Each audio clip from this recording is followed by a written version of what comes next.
How to find Netspend account number and routing number.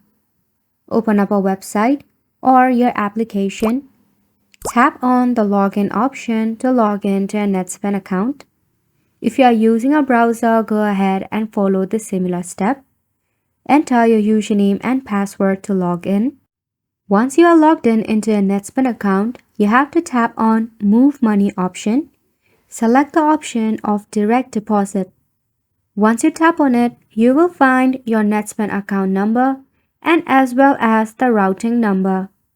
You can also get yourself anytime alert in which you can text direct to 22622. Netspend will text you the routing number and your account number. You can also call the customer support and select the option for other services to get your direct deposit information as well. Select the method that is most convenient to you to stay informed about your Netspend account balance and manage your finances effectively. And that is all to how to find Netspend account number and routing number.